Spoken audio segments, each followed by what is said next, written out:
Aí, muito prazer estar aqui mais uma vez, né, Márcia? Exatamente. Conversando com toda a rede. A gente está muito, muito feliz.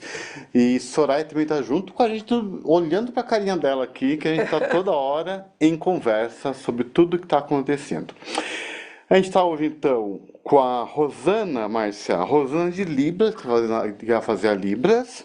E a gente está também com a nossa produtora Marina, belezinha, né, Marina? E o Josué, que também está com a gente aqui no estúdio. Então a gente está agradecendo todo esse povo aí que sem Exatamente. eles a gente não faz nada. A gente não pode esquecer quem está aqui nos auxiliando, né? Não estão de frente às câmeras, mas estão nos auxiliando e muito. Sem eles, essa live não estaria E acontecendo. uma boa tarde de trabalho para todo mundo. Espero que a Exatamente. gente esteja aí contento, né? Para quem não nos conhece, né, nós somos somos professores e trabalhamos no Departamento de Avaliação, o DAVED, que é um órgão que pertence à COPED. Né? E estamos aqui hoje para tratar de um assunto que eu acho que é uma paixão de todos nós, né? Estamos felizes pelo retorno do Mapa Classe. E hoje, né, vamos ver aí o título da nossa live, que é Mapa Classe Anos Iniciais, né? Vamos então aí ver qual é o nosso roteiro, O né, nosso Ed? roteiro do dia de hoje, então a gente tem lá, pode passar, roteiro do encontro. A gente vai ter, como sempre a gente trabalha, a gente vai estar continuando com essa pegada de fazer uma leitura inicial, que vai ser uma indicação literária. Exato. Depois a gente vai falar um pouquinho sobre o sistema mapa classe, o desenho do sistema mapa classe. Depois a gente vai falar um pouquinho sobre a importância e o papel da sondagem, tanto de escrita quanto a sondagem de números. A gente vai voltar no documento de anotações, que a gente mandou um novo para eles, que na verdade não é novo, mas a gente fez uma reedição desse documento, ele está com algumas coisas a mais, um conteúdo a mais. E os próximos passos em relação à sondagem agora em agosto e a finalização, se der tempo, a gente tem um trecho de um poema todo para a gente ler, tudo bem? Essa é a nossa rotina de hoje, Márcia. Exatamente. Vamos lá, quais são os E os objetivos? objetivos? Vamos lá. Então, nós temos por objetivo compartilhar um trecho de uma obra literária para indicação, como sempre fazemos, e é sempre importante a gente trazer uma leitura, né? Compreender o papel do sistema Mapa Classe e suas funcionalidades, né? Para que serve o Mapa Classe? Né, pensando aí nas diferentes instituições, desde a escola, a diretoria de ensino, os órgãos centrais, e nós vamos discutir a função institucional da sondagem de escrita e de números, refletindo sobre o seu papel aí na aquisição do sistema de escrita e também na aquisição do sistema numérico. Vamos aprofundar o conteúdo expresso no documento de orientações, né, e também sinalizar aí para vocês os prazos para a realização da sondagem de agosto, né, que já vamos adiantando, é a nossa primeira sondagem do ano. Então vamos lá a nossa leitura, que a nossa pauta... primeira que vai para o sistema, porque muitas diretorias, só para lembrar, muitas diretorias têm feito já o mapa classe e não deixou de fazer. É a primeira institucional, né, que vamos iniciar aqui esse ano por meio do sistema. Bom, a nossa leitura inicial, gostaria que vocês observassem bem essas imagens que aí estão, né? Nós vamos ler um trecho da obra Torto Arado, de Itamar Vieira Júnior. Quem é Itamar Vieira Júnior? Né? É um baiano, né? Um escritor brasileiro, geógrafo, jovem, né? Ele tem 44 anos. Ele é doutor em estudos étnicos e africanos pela Universidade Federal da Bahia, e ele escreveu uma tese em 2017 intitulada, né, Trabalhar é tá na luta. Olhem a forma como ele escreveu, que diz muito quem é ele, né?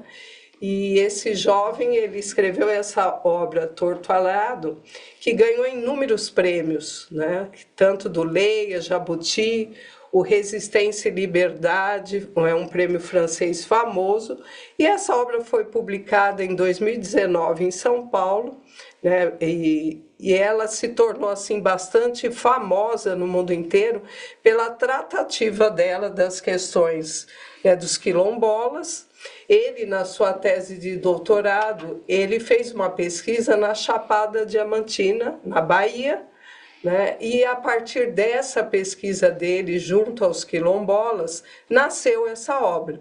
Vamos voltar na tela para agora vocês observarem a capa, né? A capa do livro No anterior. Na tela anterior, Marina.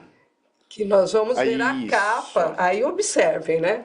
Que essa capa, ela foi inspirada, né, numa obra, numa foto de um italiano chamado Giovanni Marosini, né?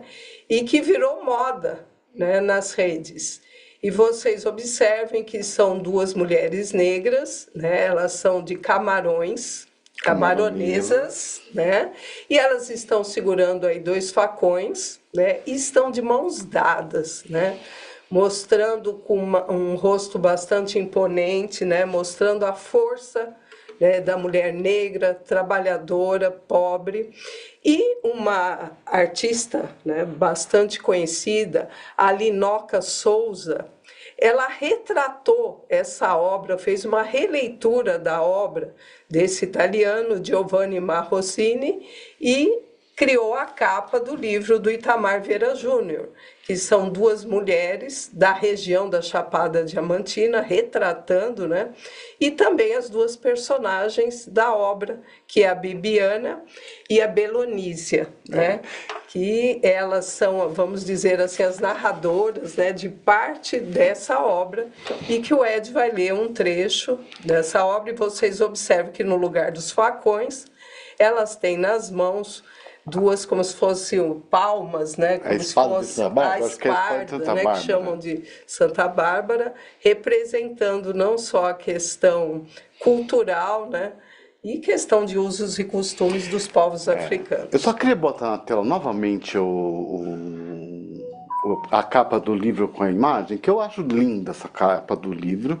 E depois que eu sempre compartilho o que eu estou lendo em lives, em conversa com a rede. E quando eu olhei para essa capa, é tão emblemática, né, Marcela? Ela mexe com a gente. E depois eu fui procurar sobre a capa e tudo mais, e encontrei essa belezura, digamos assim, dessa foto do Marrossini, que retratou, fez uma série de fotografias de Camarões. Sim, sim. E o quanto que essa obra de arte em Camarões, feito por um italiano, conversa com uma obra brasileira, Torto-Ará do Sertão, digamos, aí da Chapada Diamantina, nordestino, né? Trecho de Nordeste e tudo mais. E conversa com todos essa intertextualidade, essa interdiscursividade que existe no mundo e existe na literatura. E por isso que a literatura é tão linda. Rica.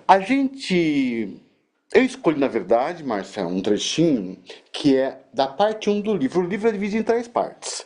A primeira parte é o fio de corte, que trata as meninas jovens e tudo mais. Depois vem a segunda parte, que é o torto arado, que dá o título à obra.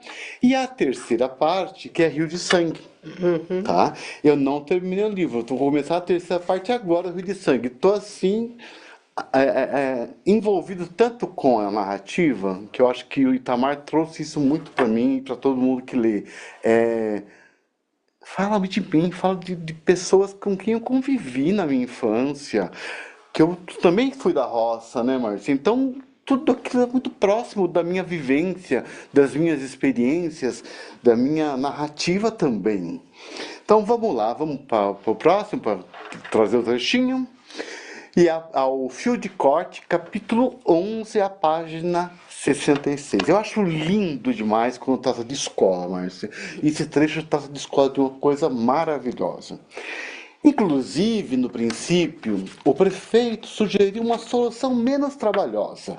E sabendo que minha mãe era alfabetizada, quis fazê-la professora. Minha mãe, consciente de suas limitações, recusou. Reforçou em sua fala a expressão "tem a letra, mas não tem o número", e que queria muito que seus filhos de sangue e de pegação, guarde essa palavra pegação que a gente vai retomar daqui a pouco, né, Marcia? De palavra pegação, tivessem estudo e pudessem ter uma vida melhor do que a que tinha. Essa era a razão de todo o esforço que meu pai fez para que tivéssemos um professor e, percebendo que não era suficiente, uma escola. Bom, passar para o próximo. Inclusive, no princípio... Oh, desculpa. Você passa para a próxima, Marina? Meu pai não era alfabetizado. Assinava com o dedo, de cortes e calos de colher frutos e espinhos da mata. Escondia as mãos com a tinta escura, quando precisava deixar as suas digitais em algum documento. De tudo que eu vi meu pai bem querer na vida, talvez fosse a escrita e a leitura dos filhos o que perseguiu com mais afinco. Quem acompanhasse sua vida na terra ou a seriedade com que guardava as crenças do Jari, acharia que eram os bens maiores de sua existência. Mas pessoas como nós, quando viam o orgulho que sentia dos filhos aprendendo a ler e do valor que dava o ensino, saberiam que esse era o bem que mais queria poder nos legar. Eu até arrepio quando eu leio esses eixos, mas eu só queria voltar no trecho anterior. Você passa para mim, Marina? Isso mesmo. Eu esqueci de falar uma coisa, que a Salu, né, a Salustiana, a mãe de Bibiana e a mãe de Belonísia, eu acho os nomes assim fantásticos. A Salu, como era conhecida, ela era parteira conhecida dentro da fazenda. E os filhos dela de sangue e os filhos dela que ela pegava, que ela trazia para o mundo. Ela queria o melhor para essas crianças. Ela queria que tivesse a melhor professora, que ela não se considerava tão boa assim. Ela precisava de alguém que fosse melhor que ela, que não soubesse só língua portuguesa, só escrever, mas soubesse também a matemática, as 4 operações e muito mais para ensinar. Então, olha que trecho mais lindo e olha que relação mais linda com a escrita, né, Márcia? Sim, sim. E a gente vai ver uma influência bastante grande, né, na forma de escrever com Guimarães Rosa, né, Isso. pelos neologismos que ele usa, pelas construções sintáticas, uma influência bastante grande do nosso grande escritor Guimarães Rosa. E vocês é bem conhecido da rede, né, aquele vídeo Vida Maria. E a gente vê aí um casamento perfeito. Em que sentido, né? Na Vida Maria, era a mãe dizendo, olha, para que ficar aí cuidando das letras, né? Aí fazendo nada, lendo, né? E ao contrário, a Luciana, a mãe aí da Bibiana e da Belonísia, ela queria que os seus filhos de sangue e seus filhos de pegação, que eram os filhos do coração, que eram os filhos da afetividade, que eles conhecessem as letras, elas reconheciam, né, os pais reconheciam a importância do saber ler e escrever, mas, ao mesmo tempo, ela se reconhecia incapaz disso, né, de ser uma professora, que ela tinha a letra, mas não tinha o número. Né, e esse número aí num sentido bastante importante para a gente, né? E a gente que é professor, esse trecho deixa a gente até... Né? A gente que é professor e trabalhou tanto tempo na sala de aula, quanto aqueles alunos também eram meio de pegação nossa, de afetuosidade, de proximidade, de querer o melhor para aquele menino e para aquela menina, eu acho que tem tudo a ver. Eu gostaria que o pessoal colocasse no grupo, no chat, pessoal, o que vocês acharam da obra, que vocês têm mais alguma coisa a acrescentar, tá bom? É um recorte, A gente vai mas falando no meio do caminho da a nossa. ideia aqui nossa, né, com esse início aí que a gente leva 10, 15 minutos, é que realmente é a questão da indicação literária. E o quanto né, é importante a leitura é importante, que nos ajuda também a entrar nesse tema, né? Prepara o caminho para o que nós vamos tratar agora, que é o mapa classe. Né, que vamos falar de algo que é realmente importante socialmente falando, que é a aquisição do sistema e que tem tudo a ver com o texto. Escrita, tem tudo a ver com o texto, e a aquisição do sistema numérico. Então, vamos lá para o próximo slide, que aí nós vamos iniciar agora com a atividade 2, né? E vamos fazendo aí essa amarração também com o texto. Quais são aí, né, a gente pensando no sistema mapa classe, primeiro o que é, né? o sistema mapa-classe. Vamos falar um pouquinho também do histórico. Vocês sabem que foi instituída a questão do mapa-classe. Em 2007, foi solicitada à rede que iniciasse, né, o processo de observar, naquela época, somente a aquisição do sistema de escrita, e as diretorias faziam, vamos dizer assim, a unha, né? Nós coletávamos, né? Eu fui uma pessoa que eu estava em Leste 4 na época, coletava ali no papel, né? Consolidava no papel o que cada escola apresentava em matéria de aquisição do sistema de escrita e enviávamos para a secretaria. A Soraya, que aqui está, já estava na secretaria em 2007, né? E recebia também esses mapas. Então, só foi instituído um local para colher e consolidar, sistematizar esses dados em 2010, né? Quando a FDE construiu essa plataforma, que ela foi usada de forma direta, né, sistemática, desde 2010. Aí nós tivemos uma quebra em 2022 e estamos retomando agora esse sistema mapa-classe. Quem não conhece, né, que nós estamos lidando com muitas pessoas da rede nesse momento, então nós temos aí um QR Code à direita da tela, né, que apresenta o site, que é mapaclasse.fde.sp.gov.br, se vocês quiserem acessar. Então, esse é o local, né, em que está a plataforma da FDE, em que o que os professores utilizam para inserir os dados das sondagens realizadas com os estudantes dos anos iniciais, tanto em língua portuguesa como em matemática. A plataforma em si, a funcionalidade da plataforma continua a mesma que vocês conhecem desde 2010. O que mudou no decorrer do tempo? Hoje nós podemos inserir os dados da sondagem numérica, do sistema de numeração decimal, e também o público-alvo ele foi estendido. Então, hoje nós temos lá, até os SECs foram incluídos, os supervisores, né, todos os professores, e nós estão lá presentes também. Os dirigentes podem observar, né, os mapas classe, assim como nós aqui do órgão central, e saber, né, como que estão as nossas crianças no que diz respeito à apropriação do sistema de escrita alfabética e na apropriação do sistema de numeração decimal. Isso mesmo. Na segunda parte, nós temos a sala de aula, né? Vamos lá para o segundo passo. Na sala de aula, o anterior. Na sala de aula, para que serve, né, o sistema mapa-classe? Ele colabora com a organização dos professores na observação dos estudantes em relação à apropriação do sistema de escrita alfabética e do sistema de numeração decimal. E aí nós gostaríamos de pontuar o caráter desse instrumento avaliativo, né, que é a sondagem, no sentido que ele funciona tanto como uma avaliação diagnóstica, que no começo do ano a gente aplica para saber como está, o que sabe o meu estudante, né, o que sabe a minha criança, né, as nossas crianças, sobre o que é escrita, o que eles sabem sobre o que é o sistema de numeração decimal, né? E, ao mesmo tempo, tem um caráter formativo e processual, porque durante o ano nós temos mais 4 sondagens, né, que nos ajuda a ir percebendo como está essa apropriação. Isso já nos traz algo bastante importante, né, que o sistema de escrita, né, é algo que se apropria, né, porque é um objeto cultural complexo, né?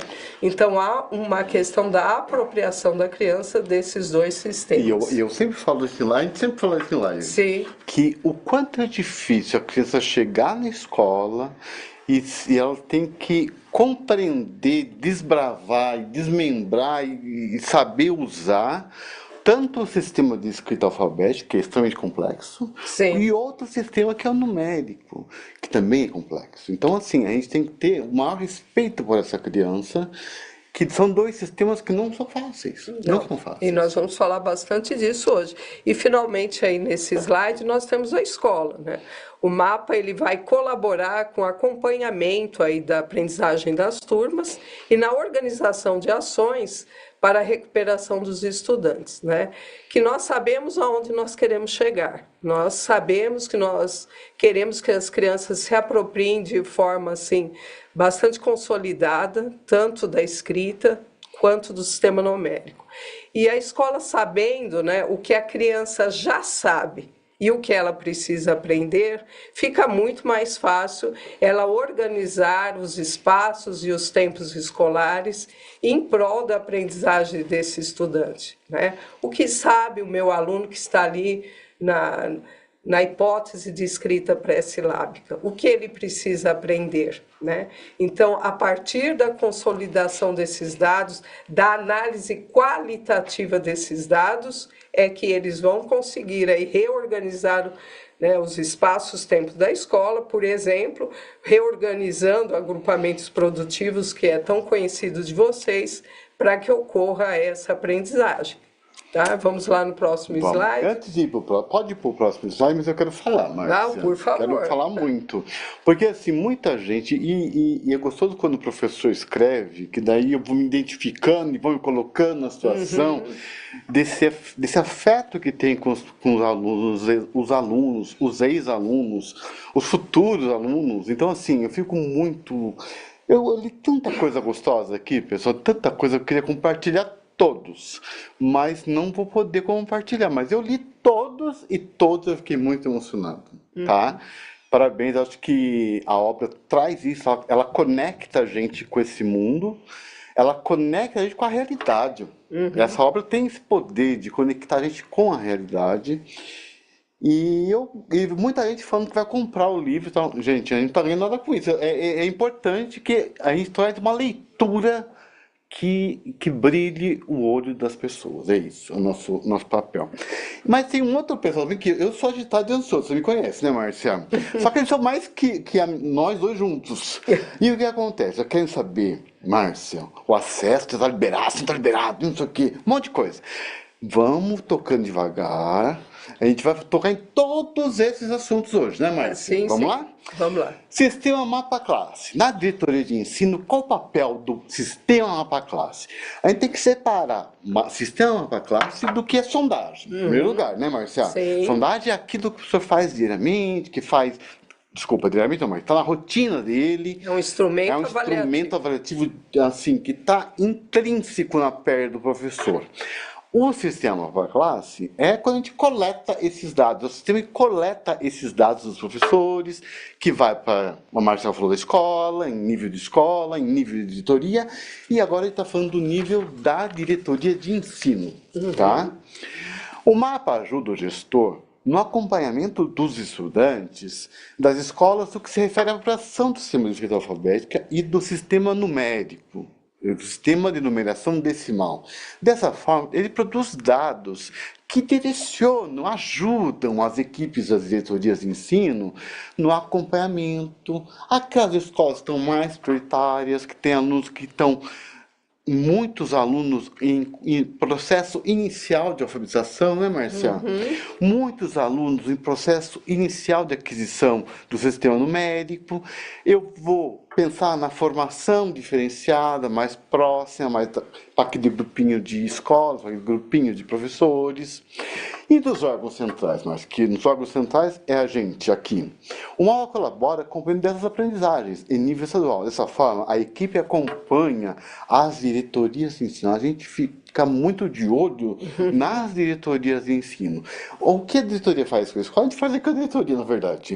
A gente tem que pensar, olhar para aquelas que estão com maiores dificuldades, que apresentam um número maior de alunos ainda não alfabéticos, ainda que não se apropriando do sistema numérico, a mesma coisa. E a gente olha de maneira individualizada para as diretorias, e a gente pode ver a escola também. A gente pode, quando vai muito em reunião da diretoria, a gente chega na diretoria, a gente sabe quais as escolas daquela diretoria que estão precisando de mais apoio, quais são as classes daquela escola, muitas vezes quando a gente vai na escola, né, Marcia? A gente sabe quais são as classes. O mapa classe dá muito isso. Eu saio daqui, eu sei tudo que eu tenho que observar e tudo que eu tenho que ajudar quando a gente for para a ponta. E é uma palavra-chave, tanto para as diretorias de ensino como para os órgãos centrais, guardem essa palavra, é devolutiva, né? Então, é importante que as diretorias de ensino consolidem esses dados, analisem esses dados qualitativamente falando, assim como os órgãos centrais, é o que nós fazemos aqui, né? E pensem nisso, reflitam sobre isso, analisem, né? E eu sempre gosto de falar, né? Análise horizontal e vertical, né? Oriental eu gostei também. Oriental e ocidental, né? De cada turma, né? Analisando e de cada turma separadamente, né? Comparativamente e separadamente, para que a gente possa realmente ter ação que sirva, né, que vá ao encontro da necessidade de aprendizagem das nossas crianças. Muito bem. Vamos lá. Passar para o próximo. Antes de passar para o próximo, Márcio, que você vai fazer todo o esquema e o organograma, eu queria falar uma coisa que, no momento, nos é solicitado preenchimento do mapa da DE. Sim, a gente sabe que muitas vezes, né, Márcia, estavam fazendo de forma ali da região dele e tudo mais. Só que a gente está voltando com o mapa clássico, preenchimento e com datas que a gente vai precisar de uma inicial e uma final para esse ano. O ano que vem vai continuar como era. Mas assim, a gente precisa desse que vocês preencham esse mapa que a gente está fazendo. A diretoria, depois vocês têm que conversar na diretoria de ensino e ao critério da diretoria. Tudo bem? Tudo bem. Esse organograma, né, que ele pode ser muito usado tanto nas diretorias de ensino, informações, quanto também nas escolas, ele sistematiza, né? Ele traz um sumário daquilo que falamos até agora. Dentro desse chamado mapa clássico, qual é o papel de cada um?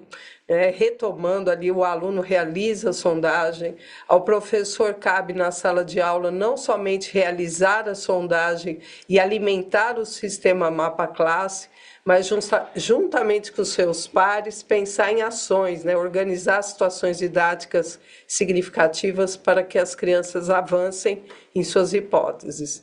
A escola e o diretor e o coordenador pedagógico, eles são os responsáveis pelo acompanhamento de suas turmas, e aí eu destacaria o coordenador pedagógico como responsável por observar, né, se realmente aquele protocolo da sondagem está sendo seguido, como ela está sendo feita, porque não adianta, né, eu falar assim, eu fiz uma sondagem e às vezes a sondagem não foi bem feita, né? Então, sempre o coordenador ele tem que ter um olhar de descoberta, né?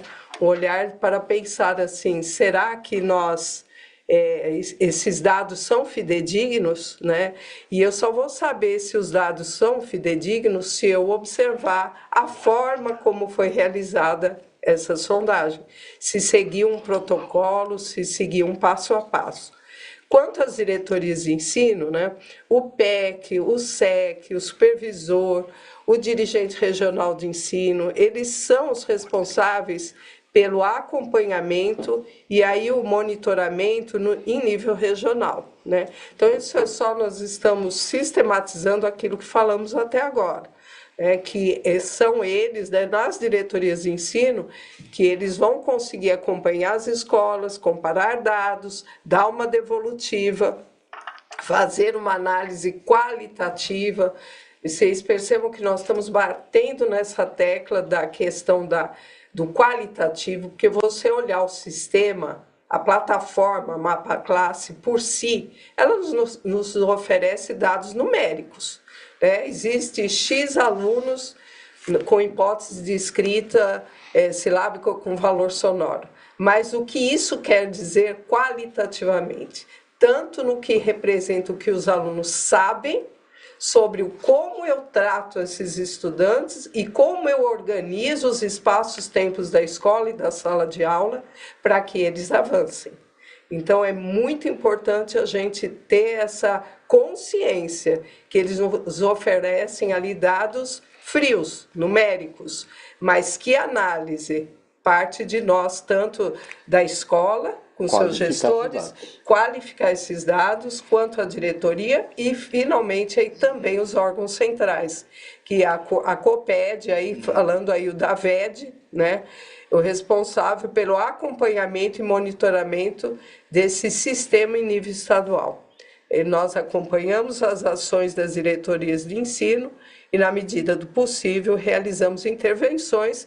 E vocês que viveram aí a época de 2021 anterior, vocês sabem que nós temos por hábito, o da VED, de dar devolutivas sistemáticas, né, durante o ano, consolidando, trazendo para vocês o consolidado desses dados e algumas reflexões sobre eles.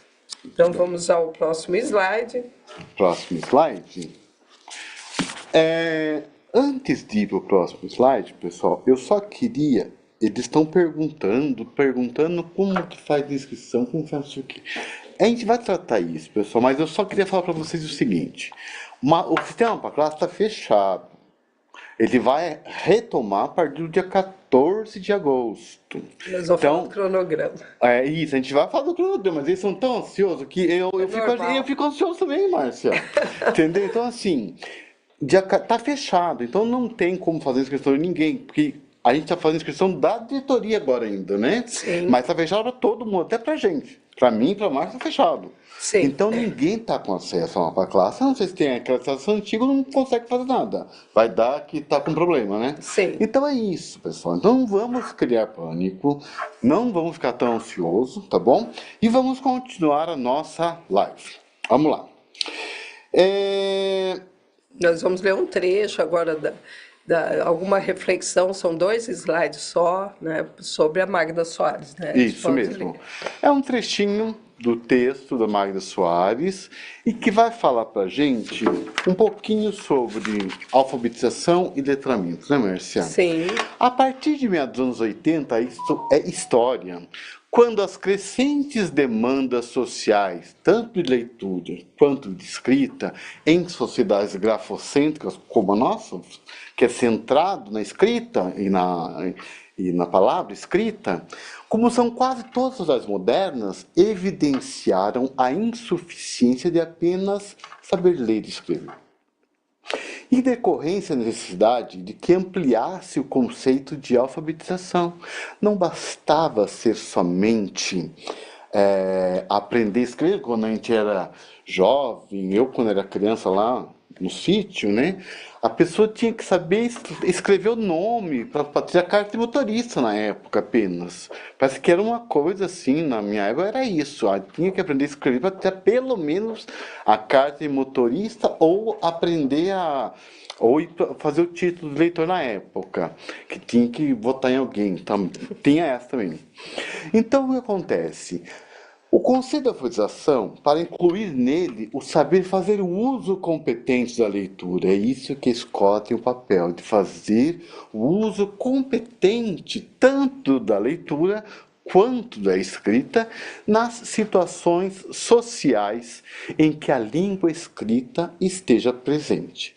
Entretanto, logo se conheceu que essas duas competências, de um lado saber escrever e do outro saber responder adequadamente às demandas sociais do uso da leitura e escrita, pode passar para o próximo, envolviam processos linguísticos e cognitivos bastante diferentes. Uma coisa é você compreender um sistema de escrita, outra coisa é você fazer uso dele. Como consequência, passou a designar por uma outra palavra, letramento, o desenvolvimento das habilidades do uso social da leitura e da escrita, e a designar com a palavra alfabetização especificamente a aprendizagem de um sistema de escrita que converte a fala em representação gráfica, transformando a língua sonora, do falar e do ouvir, em língua visível, do escrever e do ler. Eu acho muito a parte, Marcia. A aprendizagem do sistema alfabético. Assim, a alfabetização atualmente é entendida como a aprendizagem de um sistema de representação da cadeia sonora da fala, pela forma gráfica da escrita, o sistema alfabético e das normas que regem o seu emprego. Mas você gostaria de falar uma coisinha? algumas ideias, Magda Soares. O texto tem algumas ideias da Magda Soares. E esse texto, apesar de ser um excerto, né, da obra da Magda Soares, bastante conhecida pela maioria de vocês, tenho certeza, né, e nos traz algumas reflexões. Toda a prática pedagógica ela está baseada numa série de concepções, né, ainda que o professor às vezes não tenha consciência dessas concepções. Né? E aí nós temos a gente pensar o que é o ensino, o que é o objeto cultural, a língua escrita, o que é o objeto cultural, o sistema de numeração decimal. E aí, para que o ensino? Como eu ensino? Né? Então, essas três questões estão postas aí. O que é a escrita? Ela é um sistema de... Para que ela serve? É um sistema de representação, né? Não é um código. Né? E aí eu gosto muito de comparar com a própria música. Sim. A música ela não é as notas, Fá, Lá, Dó, Mi, Sol, Si, Ré, Fá, né? Pensando aí na pauta sonora, ela é o ritmo, ela é a melodia, ou seja... Ela é o conjunto. Ela é o conjunto. O sistema de escrita é um objeto cultural complexo, né? Ele representa a fala, ele não é a cópia fiel da fala. E, portanto, envolve a aquisição do sistema, processos linguísticos e cognitivos bastante complexos. Da mesma forma, o sistema de numeração decimal. E, em função disso, a gente vai perguntar, né? Olha, é um objeto cultural, ele é complexo, tanto o número quanto a escrita. Ele necessita de apropriação, e aí a gente vem para o uso social. Né? E a Magda Soares, brilhantemente, ela amplia, né, o conceito da alfabetização, que não basta saber ler e escrever. Eu tenho que saber fazer uso desses sistemas nas diferentes práticas sociais que são intermediadas pela leitura e pela escrita. E né? pelo número. E pelo número. A gente sempre coloca, são dois sistemas de representação. E aí é uma questão de concepções que nos trazem diretamente para o sistema mapa-classe. Né? Ele vai mostrar para nós esse processo de aquisição do sistema de escrita alfabética e do sistema de numeração decimal. É importante a gente refletir sobre isso, porque a prática pedagógica não é só um saber fazer em sala de aula. Eu preciso saber o porquê que eu ensino dessa forma, o porquê eu avalio dessa forma e quais são as implicações pedagógicas dessa minha prática. Então, nós trouxemos esse excerto da Magda Soares para que possa aí vão mobilizar vocês nas reflexões, né, que estamos sobre o mapa nos classe. Cobrar aqui, Márcia, vamos lembrar, mas você apoiou também na pesquisa da doutora Emília Ferreira. Então a gente a gente trouxe a Magda Soares por essa questão aqui apenas também do nosso contexto de hoje. E nós já citamos aqui a perspectiva da professora Emília Ferreira, sim, que ela totalmente. amplia o conceito, ela é a favor de se ampliar o conceito de alfabetização, né? E ela fala assim, olha, também ela cita, né, que saber ler e escrever não é somente a aquisição de um código, mas também praticar, né? Aí está participando das práticas sociais da leitura e que da ela escrita. chama de a cultura do escrito. A né? cultura escrita. Então, na realidade, uma complementa a outra, né? A nossa ideia aqui não é trabalhar com as questões e concepções, mas mostrar para vocês a importância de nós refletirmos sobre o que é o mapa de sondagem. O que é escrita e para que serve a escrita. Exatamente. O que é o número, o sistema de numeração decimal e para que serve. Por que meu aluno tem que aprender, saber fazer uso, operar com os números? Ele precisa operar com os números. Exatamente. Porque a vida social fora a escola, ele precisa desse conhecimento. Ele precisa desse conhecimento, porque fora da escola, ele precisa aprender a escrever para interagir com o outro. A gente precisa ensinar tudo isso, que ele precisa aprender para, digamos que ser inserido nessa cultura do escrito e do número. É, exatamente. E aí nos traz a importância do papel de todos nós, né? Pensando naquele organograma, qual o papel de você, professor, o papel de você, coordenador na escola, do diretor, né? De nós aqui enquanto órgão central, das diretorias de ensino, né? Nesse papel importante que é, né? No ensino, no processo de ensino e de aprendizagem, da aquisição, na aquisição do sistema de escrita e do sistema de numeração decimal. Isso Né, mesmo, Ed? Marta. Vamos passar para o próximo? Vamos lá. E aí vem, né, o que, de uma forma assim, como que resumindo aquilo que nós estamos aqui tratando, qual o papel da sondagem da escrita e de números? Resumimos aí em um tripé. Né? Avaliar esse processo que nós já estamos falando de apropriação do sistema de escrita alfabética e do sistema de Eu numeração gosto é do decimal. nome, Né? Márcia. Eu gosto do nome. Sondagem é uma coisa que eu vou sondar, parece que meio Isso. quietinho. O que o aluno sabe sobre, né? Eu vou sondar o que a criança tá, o que ele construiu já Exatamente. sobre escrita em números.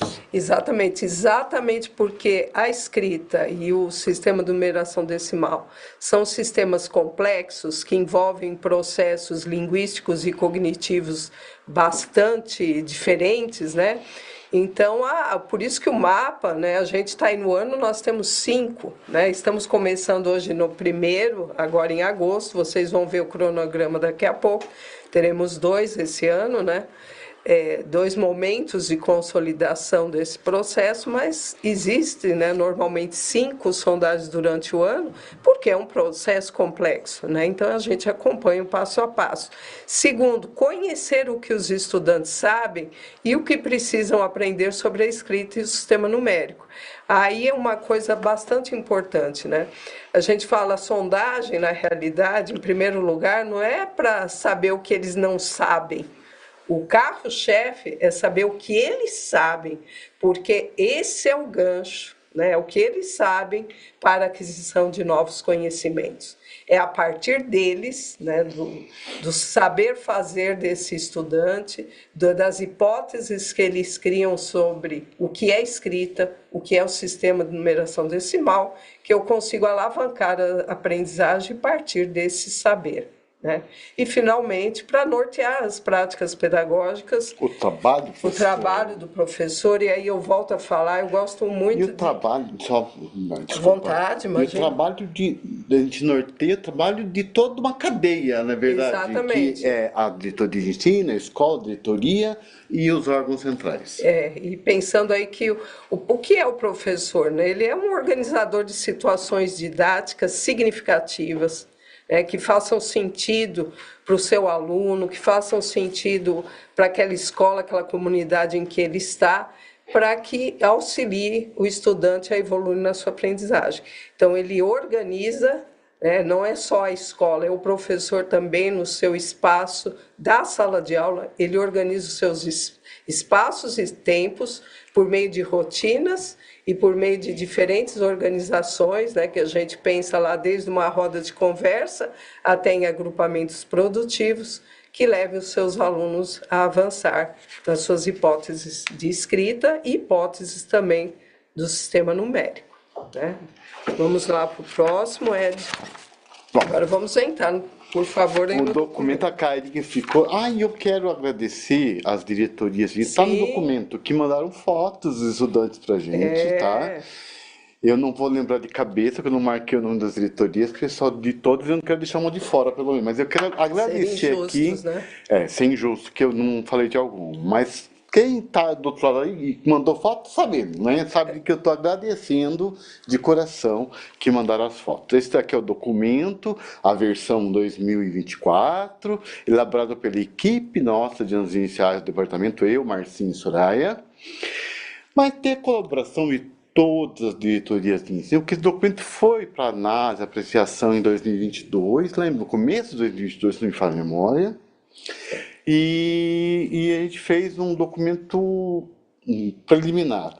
Ainda é preliminar, que tudo tem que ser preliminar na nossa vida. E é legal, do jeito que a escrita é um sistema, de representação que vai se apropriando durante o tempo, esse documento também é uma construção que vem de muitos anos, né? Já houve algumas mãos aí presentes nesse documento que já não estão mais, inclusive entre nós aqui na secretaria, mas é um documento assim que a gente tem bastante, né, é, apreço por ele. E a gente quer que eles leiam com maior atenção, converse com os professores, vamos ler junto, fazer uma leitura compartilhada, colaborativa, vamos fazer uma leitura estudada, de estudo Exatamente, de desse documento, apropriação de mesmo. apropriação desse conhecimento, é isso que eu peço para vocês.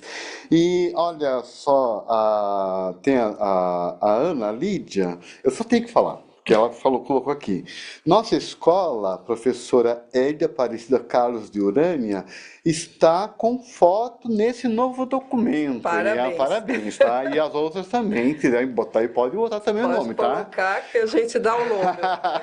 Tá certo, pessoal? Vamos pro próximo slide? Então, essa é a capinha do documento. E agora E a nós pergunta vamos... que não quer lá, né, Marcelo? Vamos lá para a pergunta que quer calar.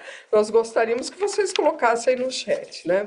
Para que serve o documento orientador para sondagem de escrita e de números? Para que cada um de vocês, para que vocês acham que serve esse documento? Então, nós vamos dar aí um minutinho conversando com vocês. O que E só uma coisa que eu queria falar, Márcia. Eles estão perguntando, foi a Cláudia que perguntou, já há previsão de quando esse documento estará disponível na rede? Esse documento já foi para a rede. No boletim anterior, 2 boletins atrás, eu acho, né, Márcia? foi? 2 boletins Há foi 2 semanas enviado. atrás. 2 semanas. Uma sexta-feira que sai o boletim, a gente já enviou o documento. Tem um link, né? Tem um link que sai lá do boletim que vai para o documento boletim. Então, peça na diretoria de ensino, na escola, a escola recebe o boletim também, então veja na escola. Vocês estão com esse documento na mão, tá bom? Alguém já colocou, Márcia? Ele serve para orientar a realização de sondagens. Olha só, o Marcos, Márcia, colocou o seguinte, já ajuda do Marcos.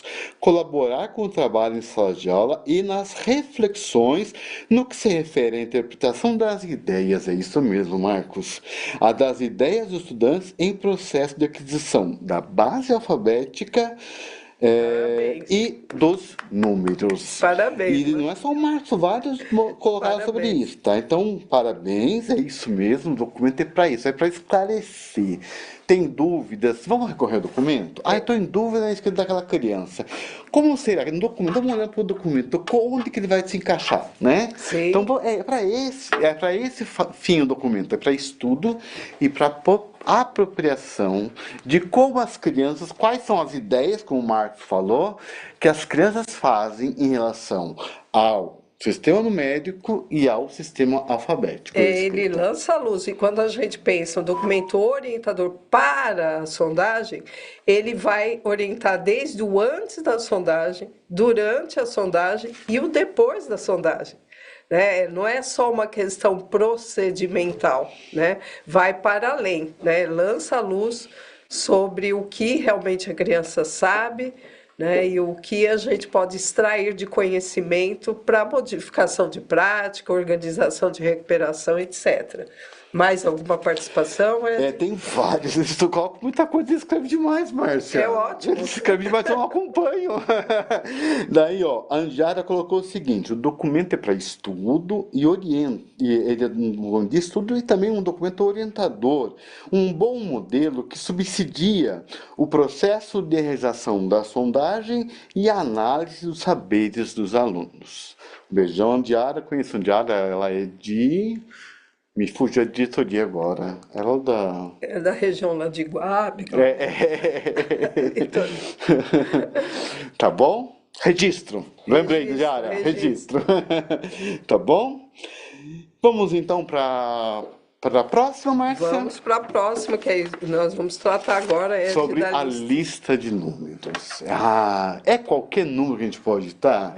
Qual o critério para se digitar esse número? O que eu tenho que pensar antes de elaborar uma lista? Isso é bom, isso é uma formação na diretoria, formação na escola, conversa. Eu sempre falo isso. A lista não pode partir de uma única cabeça. É bom sentar com os meus professores, ou na diretoria, sentar com os meus pares, chamar os coordenadores das escolas, né? Para quem tem essa possibilidade, de vamos conversar sobre quais serão os números que a gente vai editar nessa sondagem. E daí pode passar lista de números. Olha a carinha de assustado menino, né? Então, isso não pode.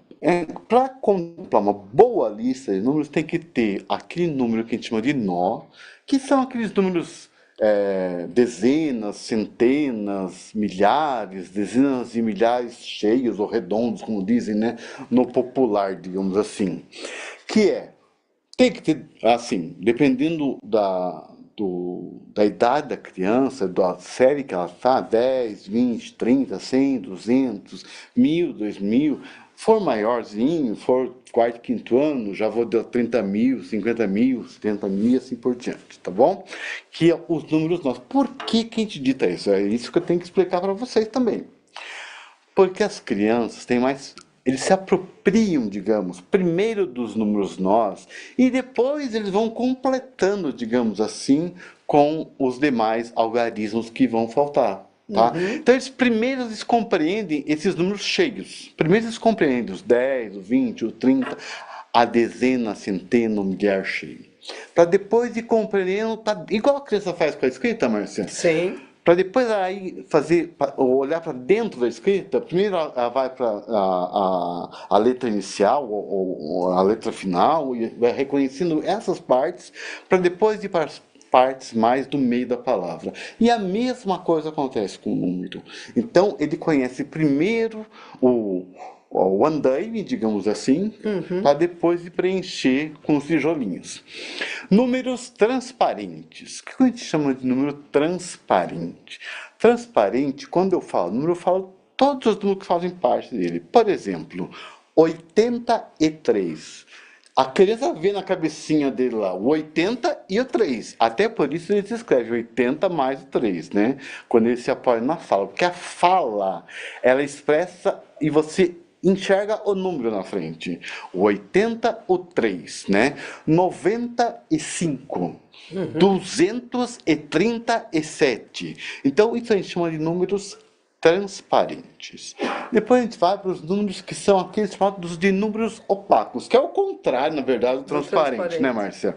Os números opacos, eles são aqueles números que a fala não dá pista do que eu vejo. Olha, pensa uma criança que a fala não dá pista do número, Márcia. Sim. 11, 12, 13. Não tem 1 mais 3, é 13. Não tem 1 mais 2, é 12. Não tem 1 mais 1, é 11. Não tem 14, não tem 1 mais 4, é 14. E não tem 1 mais 5, é 15. Olha que interessante. E a gente não para pensar que o número opaco é um complicador para a criança aprender o número, para ele se apropriar do número, né? Estou falando dos números familiares também aqui. Números compostos por algarismos iguais. E não podemos esquecer, né, do 55, do 77, números que têm algarismos iguais na escrita do número. O 111, o 333 e assim, né, infinitamente. Sim, sim.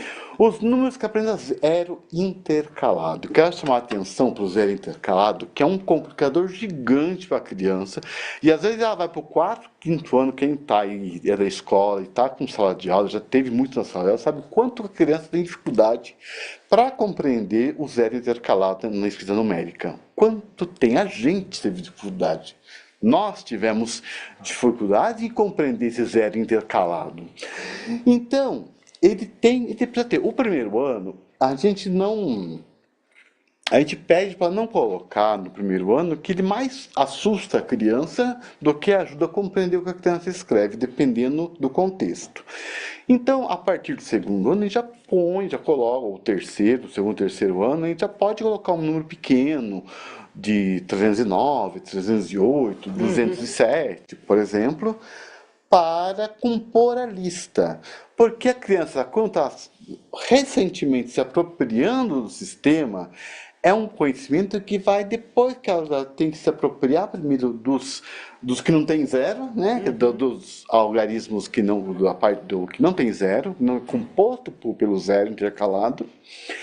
E ele vai se apropriando depois do zero intercalado. Então a gente sugere que o primeiro ano a gente não coloca muito na lista o zero, números com zero intercalados. Números em que os estudantes possam escrever a partir de generalizações. A gente sempre coloca um exemplo, o ano em que a gente está, que ele escreve todo dia na sala de aula 2024. E para saber se ele toma como referência o 2024, vai escrever 2022, por exemplo. Vai escrever 2027. Vai escrever 2019. E assim por diante. Se ele usa um número para compor outro. É um número muito utilizado na escola. O endereço da escola é 512. Sim. E as crianças sabem bastante esse número da escola.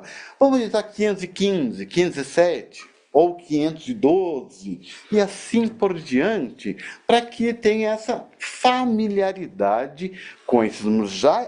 Ele já tenha a identidade visual desse número e que ele possa generalizar para outros próximos. Isso vai nos trazer a ideia de que o sistema de numeração decimal, assim como da escrita, é um objeto cultural, né? Então, que ele vai se apropriando, a criança vai se apropriando de acordo com as suas vivências, né? E ele vai criando hipóteses a partir do momento que começa a entrar em contato, desde o número do sapato dela até o número do ônibus ou o número da escola dela em que ela estuda. Né? Isso. E que entra nessa ideia também de números familiares. Sim, né, sim. Entra nessa ideia. Porque número familiar, eu lembro muito bem quando a gente começou com essa ideia de fazer composição da lista, a gente fica, 22, eles conhecem dois patinhos na lagoa, olha que conversa, gente, coisa de velho, né? Coisa de velho. Por quê? Que criança que joga bingo hoje em dia? A não ser as senhorinhas que vão no bingo. Então, eu fico pensando, será que ele sabe? Isso aqui é para ele, é próximo da vivência dele? E tinha o pior ainda, Márcio, que era o 51. Vocês sabem muito bem o que é o 51. E a gente ditava para as crianças isso, porque achava que era familiar dele. É impossível, não é da vivência dele esse número, gente. É da vivência de um adulto, de uma certa idade, né? Que viveu, né? E não é da criança. Então, é muito bom, mais fácil, o número da escola, o número da casa dele, o número que está próximo, e que ele convive com esse número próximo dele, e não que ele está distante dele, aquele número. Tudo bem? E eu já fiz as generalizações, mas vamos para a lista, então? Para o próximo? Lista. Isso, aí tem a lista do primeiro ano e do segundo ano. Eu queria abordar essas duas listas com vocês. Olha os nós, que bonitinho, no primeiro e quinto ano. Um nó, no primeiro ano deu 20, é um nó para ele. Agora, para o quinto ano, não faz sentido eu ditar 20, eu tenho que ditar os números maiores. Então, 30 mil está ali. Algarismos iguais. Na lista do primeiro ano está 66. É um número que para ele está dentro do currículo que ele precisa aprender. E 22.222. Lá para o quinto ano. Tem que ter uma complexidade, não tem, Márcia? Sim. Olha os opacos. Eu coloquei o 11, mas lá a gente colocou 713, o exemplo. Podia ser com números maiores ainda, que não precisa compor tudo com número opaco, mas que na escrita numérica parte seja de números opacos, tudo bem? Números menores, a gente sempre trabalha, porque tem aqueles alunos que estão começando o processo. Eu preciso saber se ele sabe do primeiro ano, por exemplo, do 1 ao 9, né? Então tem que estar números pequenos para eles.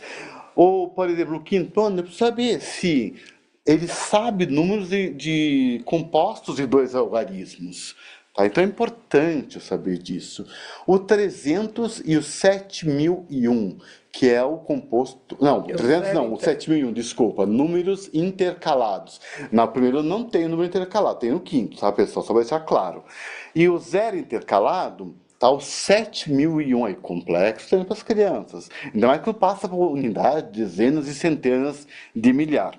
Tá bom? Generalização. A gente tem 2018 no primeiro ano e 2012 no Se quinto aproximam ano. mais Se ou menos na aproximam. questão. Agora tem um número transparente. O número transparente pode dar um número grande, porque é aquele número que vai mostrar para mim se a criança se apoia na fala, se a criança está se apoiando na fala para escrever os números. 147 no primeiro ano. Agora, 1.461.619 no quinto ano. Agora, nossa, que número, nem é um número. Mas depois a gente vai ver o currículo paulista, que trabalha com números grandes. Pode ser número menor, se a minha classe ele não está, eu sei que todos os alunos não têm essa experiência ainda, né, Marcia? Sim, Eu sim. posso estar na casa das centenas de milhares, das dezenas de milhares, tá bom, pessoal? O que pode até colocar os números transparentes. E algarismos em ordens opostas, que é o que a gente faz com o primeiro ano. A gente sempre faz isso para ver se ele o que ele carrega de conhecimento de um número para o outro, né? De 28 para 82. 28 para 82. O que para ele é maior, o que é menor, o que ele leva de conhecimento de um número para escrever outro. E aí o 3.427, que também é um número transparente, menor, a gente sempre tem que colocar 2 transparentes no quinto ano, e também colocar 2 no quinto ano para 0 intercalados. Tudo bem, pessoal? A gente está com a nossa live aqui, precisa correr, Márcia. Não, o tempo tá bom. Vamos lá? E aqui tá. Quem tem a habilidade peruana, eu trouxe essas duas habilidades, que é do currículo paulista, que é a EF0MA07, que é compor e decompor números de duas ou mais ordens. E é mais, está falando que ainda pode ser fazer edição, subtração, uso de material manipulável, que na sala de aula cabe a imaginação de um monte de coisa. Mas aqui na avaliação, a gente fechou ali no compor e decompor números de duas ou mais ordens. Então, até casa da centena, a gente pode estar lá com os... Ele está investigando o que ele sabe. Não é que a gente está aqui, tem que ensinar só isso ou só aquilo. Não, não é isso.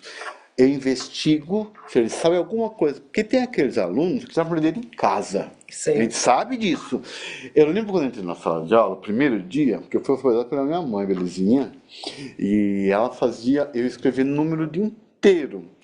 E a professora pediu para escrever do 1 ao 5. Quem soubesse escrever do 1 ao 5. E eu fui lá e escrevi do 1 ao 50, no primeiro dia de aula, Márcia. Então, a professora naquele momento ela se assustou, como se fez do 1 ao 50. Eu faço isso todo dia. Eu tenho que fazer isso todo dia. Então, o que acontece? É isso. E do quinto ano, olha só, ler e escrever e ordenar números naturais de no mínimo até a ordem das centenas de milhar, tá bom? E a gente colocou da unidade de milhão, por quê? Se é o mínimo, ele tem que saber escrever números até a centena de milhar. Tudo bem, pessoal? O BBT vai para vocês, muita pessoa perguntando. O BBT vai para eles, né, Marcelo? Sim, sim. Vamos para a próxima? Vamos para a próxima. Agora nós vamos entrar na lista de palavras, né? No documento orientador vimos aí que o sistema de numeração decimal nos mostrou aí ele como um objeto cultural e da mesma forma a escrita, né? Vamos lá ver a lista de palavras. Vocês observem que no primeiro e segundo anos nós temos aí, primeiro, né, uma palavra polissílaba de um mesmo campo semântico, né?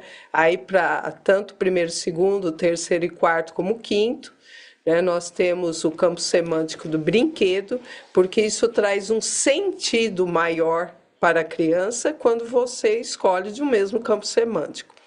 Então lá, primeiro e segundo ano, castelinho, boneca, pipa, pá. Né? A maioria das palavras, vocês podem observar que são sílabas canônicas, né, que são vulgarmente chamadas de simples, mas na realidade o nome oficial são canônicas, formadas por quê? Consoante e vogal, a maioria das palavras. Boneca, né, B-O, consoante vogal, N-E, consoante vogal, K, consoante vogal. Então, vocês observem que há um diferente grau de complexidade entre o primeiro e segundo ano, terceiro e quarto, e o quinto ano, no que diz respeito à formação das sílabas canônicas e não canônicas. Já no terceiro e quarto ano, vocês observem lá a palavra calhambeque, botão, peão, que já traz uma maior complexidade, né? Aí as palavras já não canônicas, e quando a gente diz, né, canônica, além de ter essa ordem consoante e vogal, quando inverte a ordem, ela já é não canônica. A palavra adjetivo, né, o AD é não canônico, porque começou com a vogal e depois a consoante. Já adjetivo, o G, o ti e o vo já são canônicas, né? E no quinto ano, você percebe uma maior complexidade ainda. E um outro aspecto importante, para além da questão das sílabas canônicas e não canônicas, que vai aumentando o grau de complexidade de acordo com o ano, nós vamos ter também a formação das palavras. Sempre nós vamos ditar primeiro a polissílaba, segundo a trissílaba, dissílaba e depois a monossílaba. Márcia, por que isso, né? Isso está por trás justamente das hipóteses de escrita e das pesquisas de Emília Ferreira, que apontam que a criança, quando ela é posta para escrever somente a palavra monossílaba, ela inicia, ela já entra em conflito cognitivo, principalmente a criança, e aí está na hipótese silábica, na hipótese pré-silábica de escrita, porque ela acha que não se escreve com poucas letras, não se diz nada, né?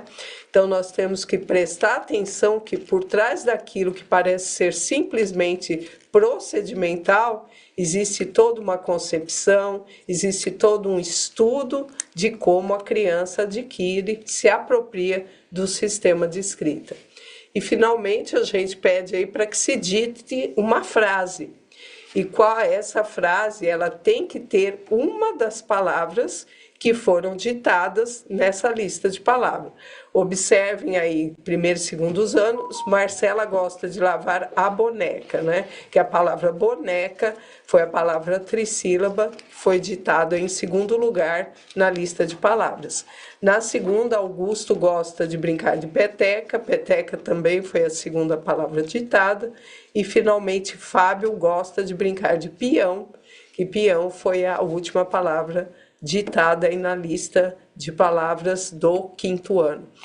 E todas do campo semântico, né, Todas, Márcia? como eu falei, do mesmo campo semântico, que isso torna, não se esqueçam que a lista de palavras com o mesmo campo semântico, ela é um gênero, né? Ela faz sentido socialmente falando, né? Vamos aí escrever uma lista de, vamos dizer, dos elementos que a gente utiliza para fazer um bauru, um lanche, né? Então, você cria um sentido para a criança quando você traz a escrita enquanto um objeto cultural que precisa fazer sentido para ela, enquanto objeto cultural, né? Vamos Márcia, lá. posso falar uma coisinha aqui Pois não. me chamou a atenção duas coisinhas. A lista, foi a Carla, Pois não. colocou o seguinte: lista de palavras para o quinto ano apenas para criança que não se encontra no nível Com de certeza. Com certeza. Com certeza. A criança alfabetizada a gente não faz mais, Não se faz. já só preenche. Só preenche. os dados. Mas a gente não faz mais sondagem, porque ela já está Não tem alfabetizada pra sentido quê? Não faz nenhum. sentido nenhum. Fazer tá bom? sondagem para a criança. Ela pode estar no A segundo gente- aninho. Ela já é alfabética, ela adquiriu o conhecimento do que é o sistema de escrita. Não faz sentido fazer uma A não sondagem. ser para aqueles casos, mas, por exemplo, segundo ano, terceiro ano, que ainda tem aquelas questões de ortografia para pensar, e por isso a gente coloca as palavras com as sílabas não canônicas. Sim. Por isso o escorregador, o balanço, é para ver se essa criança tem uma reflexão mais ortográfica. Sim, Tá? aí já teria, assim, para outros objetivos para além da Isso, aquisição do isso. sistema. Tudo bem? Vamos lá avançar. Que E tem mais agora- uma questãozinha que eu queria falar, Márcia, que eu gosto de falar, e é o seguinte: a Tarlene, acho que é Tarlene o nome dela, Tarlene colocou o seguinte, Tarlene Roberta, acho. As crianças estão em contato com jogos com certa regularidade, acho que muita regularidade, né? E os jogos apresentam números grandes. Olha que coisa mais gostosa, que eles têm contato na vida com números grandes. E se ele tem contato na vida com os números grandes, eles precisam aprender os números, a escrever, a interagir e a operar com números maiores também. Com certeza. Tá bom, Tarlene? Muito obrigado de ter colocado aí pra gente, tá bom? As contribuições sempre bem-vindas. E como fazer o ditado, né? Nós temos aí 20 minutos, eu acredito que nosso tempo vai dar certinho. Próximo slide. Né? Primeiro, nós temos que ter um planejamento de quais palavras e números serão ditados aos estudantes. Temos que elaborar essa lista e a ordem que será ditada cada palavra e um número. E levando em conta justamente o que nós falamos, tanto do sistema de números quanto do sistema alfabético de escrita. Nós temos que planejar, temos que saber quais números serão ditados, se é do mesmo campo semântico, se os números, se lá está na lista os números transparentes, os opacos, né, as generalizações, a ordem que vai ser ditada. Antes da sondagem, o professor tem que saber isso. Segundo, há uma separação das folhas em que os alunos irão escrever a lista. Essa folha precisa ser sem pauta, porque o estudante ele tem que se sentir livre para escrever, com liberdade para escrever, pensando justamente no próprio objeto, né? Aí no caso a escrita ou o número que ele vai escrever, e não ficar preocupado que eu tenho que escrever em cima da linha certinho, eu tenho que ir até esse ponto e não aquele, né? Então essa liberdade. E aí o que a gente orienta é que pegue uma folha sulfite, né? E dê meia folha sulfite para cada estudante. Terceiro ponto importante, orientação aos estudantes em relação ao período da realização da sondagem matemática de ILP, a ser realizada de forma individual. Gente, a sondagem não faz sentido de forma geral, como nós já ouvimos às vezes, né? Alguns professores falaram, não, eu faço a sondagem com todos os estudantes ao mesmo tempo. Impossível, você não está realizando uma sondagem, mas um ditado, né? A sondagem que realmente vai me trazer elementos do que sabe o estudante sobre o sistema de escrita, o sistema numérico, ela precisa ser feita de forma individual. E explique ainda que esse momento, né, que é uma ocasião, um momento privilegiado em que o professor e o estudante da turma, eles vão ter a oportunidade de conversar, o educador ele pode observar a criança, como ela escreve, o que ela pensa, como ela reage no momento em que ela está escrevendo, tanto os números como as palavras, né? Vamos lá para o próximo. Antes de voltar, eu queria voltar para a lista, porque me chamou a atenção a Mariana Leite. Pois não? Ela colocou o seguinte: percebemos falha na seleção das palavras para o terceiro, quarto e quintos anos. Há palavras com vogais repetidas em sílabas vizinhas, que é a que a gente chama de sílabas contíguas. Vou explicar rapidinho, vamos voltar. Márcia. Volta lá da lista. Só para mostrar o quê? Concordo com a Mariana que no início, no primeiro ano, quando a criança acabou de chegar na escola e está começando a compreender esse sistema, não faz sentido colocar as sílabas contíguas. Banana. Batata, banana e assim por diante. Sim. Quando ele está começando a compreender esse sistema.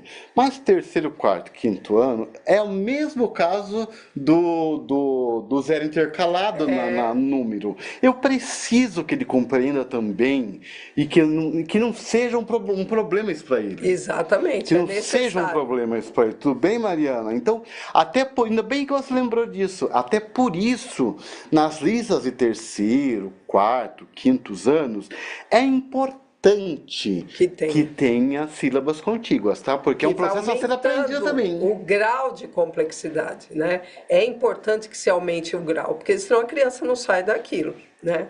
Então é muito importante e o professor vai analisar o que o meu aluno já sabe. Será que ele está pronto para isso, né? Então vamos lá. Vamos avançar. Vamos. Agora o Ed vai falar um pouquinho para a gente durante a sondagem. Então, durante a sondagem, o que tem que fazer? Primeiro, entregar a folha de papel sulfite para o estudante e deixar uma coisa tranquila, Criar um calma, que ambiente não seja, aconchegante. escreve aí, não é isso. Mas sim o que, pessoal? Olha, eu vou fazer uma sondagem, eu preciso saber como você está pensando na escrita, como você está pensando para escrever, solicitar que escreva o nome, a data da realização, isso é muito importante, não esquecer, pessoal. Sondagem muda muito de uma data para outra, de um tempo para outro, de um dia Exatamente. para outro às vezes. Então, a data tem que estar lá, o nome da criança e a data. E o porquê? A data para saber, né, o eixo temporal, digamos assim, do Exatamente. conhecimento da criança. E que isso vai E o compor um nome, e portfólio, o né? nome dele, ele muitas crianças utilizam como referência para escrever Exatamente. outras palavras. Então, colocar o nome faz todo sentido. Colocar o nome e colocar também o que? O dia da realização da sondagem, a data. Orientar o estudante para que escreva o número ou a palavra da maneira que achar que é correta, da melhor forma possível, né? Mesmo aquela que você sabe que não está em processo, o processo inicial, filho, faz do seu jeito, vamos ver como você. Eu quero que você faça da melhor forma possível, tá? Explicar que devem ser escritos um embaixo do outro, ou no espaço do papel que o professor preparou, né? O professor dita, o professor fala assim, põe embaixo desse aí a outra palavra, a próxima palavra que eu vou ditar, tá bom? Promover um clima sempre agradável, de modo a deixar o estudante bastante acomodado, não incomodado, né, mas bastante acomodado, para que possa demonstrar o que ele realmente sabe. Ditar o número ou as palavras de forma mais natural, isso é muito importante, pessoal. Importantíssimo. Ainda mais número. A criança apoia muito na fala, na escrita do número. E eu dito para a criança, 1230. Eu estou dizendo para a criança escrever esse número de forma decomposta. É, Eu é. estou dando gancho para que ela se apoie na minha fala. E aí Tá? tem uma concepção, principalmente pensando no sistema de escrita, se o professor vai lá e fala macaco, ele não está achando que a escrita é um sistema de representação que eu vou adquirindo aos poucos. Ele acha que é um código que, né, vai estar aprendendo ali nos pedacinhos. Aí eu sempre brinco, como que você vai fazer com pizza, né? Pede para a criança escrever pizza, pizza, né? Não dá certo. Então pensem sobre isso, que a própria silabação nos mostra a concepção aí que temos, por isso que a gente pede que no momento da sondagem a palavra seja pronunciada de forma a mais natural possível. É, ditar o número cada vez e também dar tempo necessário para o estudante escrever. Você ditou a primeira palavra, dê um tempinho, o tempo que ele precisar. Só que tem aluno que ele tem que fazer, conversar com ele, para ser um pouquinho mais rápido, Sim, porque sim. ele fica ali pensando, não sai. Quantas vezes aconteceu isso comigo, fazendo atividade com a criança, sondagem com a criança? E é importante a gente encorajar essa criança. Você pensa, sabe, você conhece, vai fazer bonitinho. Então, o papel do professor na hora de sondagem é importantíssimo para o Importantíssimo. encorajamento daquela criança. Ditar os números de palavras de forma mais natural possível durante o ditado, ou seja, forçar partes que possam evidenciar determinadas sílabas ou partes, números ou palavras. Que a sondagem fica prejudicada se ocorre esse tipo de coisa. Eu queria só falar uma coisa. A Tatiana alguma coisa. Não dá para ler o restante. Ela falou que é alfabético na hipótese. Concordo com você. Quando a gente fala hipótese de escrita, é que a criança está levantando hipóteses sobre a escrita alfabética. E quando eu falo que ele já se apropriou da escrita alfabética, a escrita alfabética já é escrita. Ele compreendeu esse sistema O complexo. alfabético não é Não é hipótese. hipótese. Hipótese é o que vem antes, tá bom? Vamos Muito lá. bem, bem lembrado. O próximo slide, aí nós vamos ver agora após a sondagem, né? O que fazemos? Estamos aí nos 3 últimos slides, o nosso tempo vai dar certinho.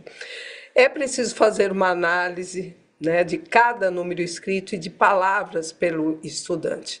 Isso chama bastante atenção aí na escrita das palavras, que o professor sinalize, peça para a criança ler, observe como a criança leu, né? Que aponte com o dedinho como foi que ele leu, se ele leu de forma contígua, se ele leu silabando, né? E vá anotando essa leitura que a criança faz imediatamente após ela escrever aquela palavra. Por isso que a sondagem precisa ser individualizada, né? Se você deixa a criança escrever as 4 palavras e depois escrever a frase e volta para ela ler a palavra polissílaba, se ela já esqueceu. Né? Então é importante que cada palavra escrita ela seja lida e analisada pelo professor. Observe como a criança escreve, né?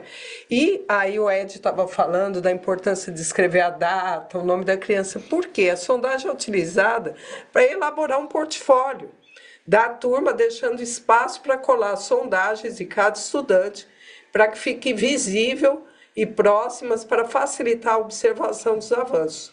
Importante frisar, portfólio é um documento que a criança aqui ela tem direito, né? Que esse documento deveria acompanhar a criança sair dos anos iniciais e ir para a sua escola dos anos finais, né?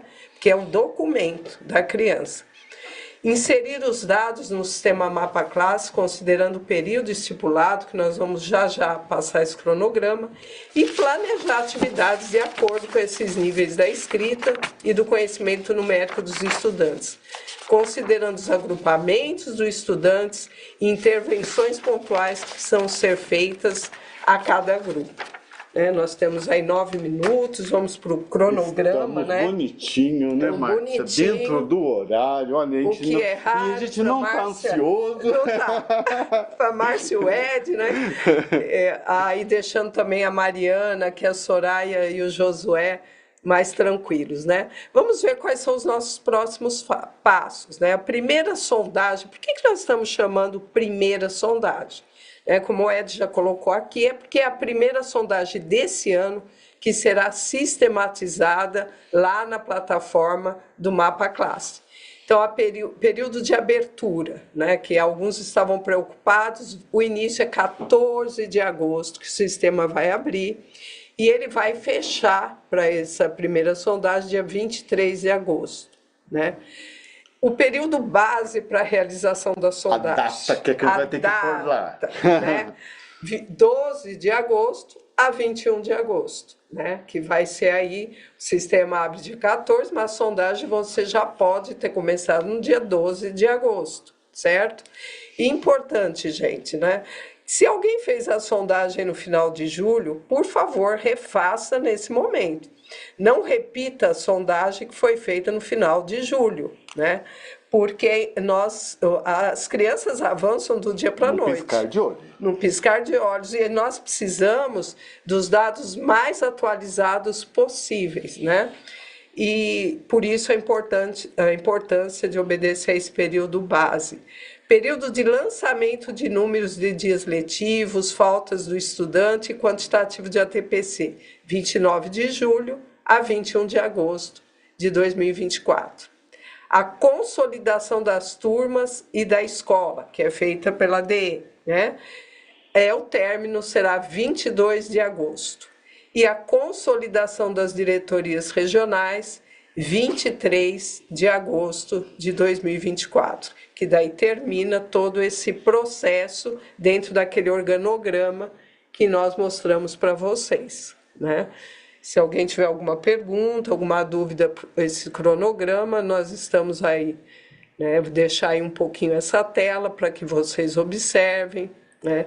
Se tiverem alguma dúvida, estamos à disposição antes que o Ed termine com a leitura. Porque a gente vai fazer uma finalização. Deu tempo de fazer até a finalização. Exatamente. Achei até que não ia dar, né, Márcia? Uhum. Então, a gente tem o próximo slide que a gente vai trazer para vocês. Tá uma tarja na TV? Mauro da Silva Gergon solicita compartilhamento? Não? Tá bom. Vamos ver se vai dar para ler? Dá, né? Dá. Na verdade, essa Ana Cristina César, essa poeta, digamos assim, ela tem um livro que se chama Inéditos e Dispersos, que na verdade foi organizado pelo Armando Freitas Filho e pelo Instituto Moreira Salles, Ática Moreira Salles, depois da morte da escritora. Porque ela morreu muito cedo, uma morte trágica. Só que era considerada uma das melhores escritoras da nova geração, uma das melhores poetas da nova geração.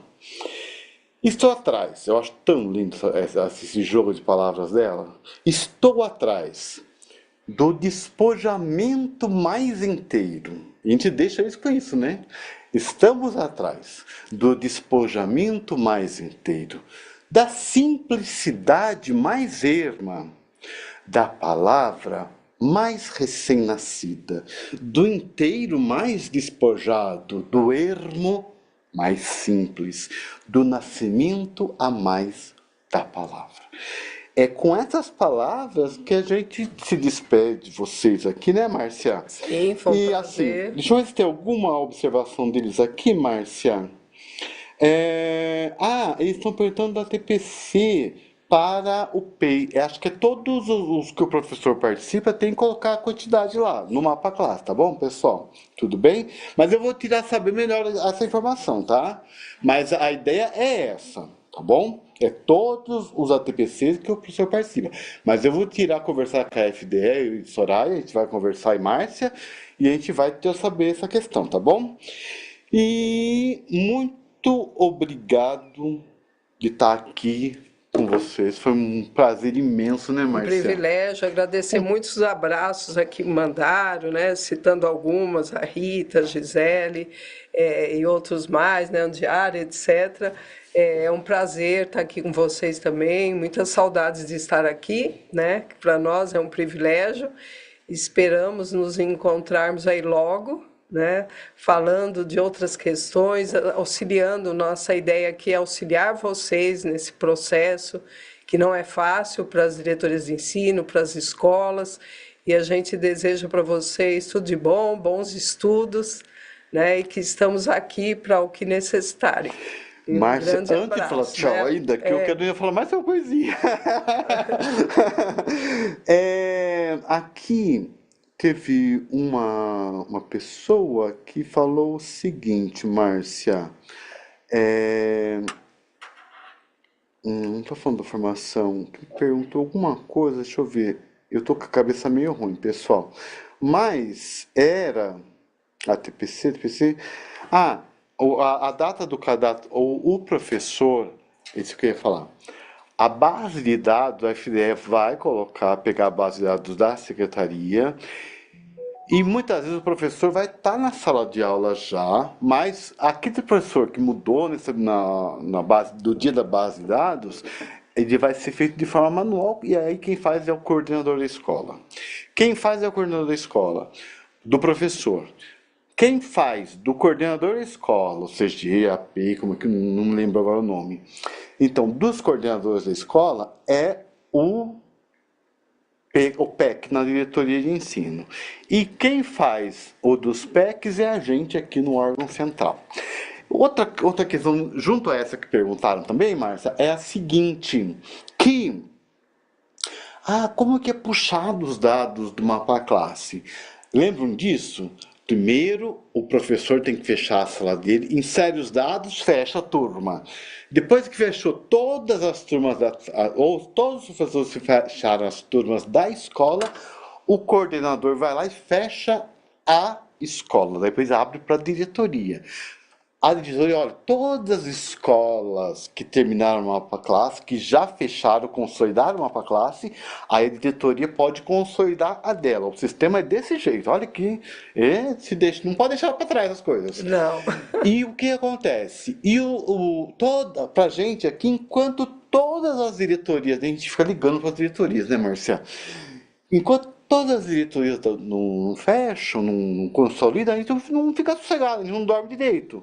Então, é esse que é puxar. Aí que vem todos os dados para a gente aqui. A gente tem acesso a todos os dados de todas as escolas de todo o estado de São Paulo. Tudo bem? Essa é a nossa última. Opa. Um beijo, muito obrigado, pessoal. E foi muito bom estar com você. Soraya, parabéns. Obrigadão por estar com a gente Marina, também. Marina, Josué e a Rosana, que estava aqui no Libras.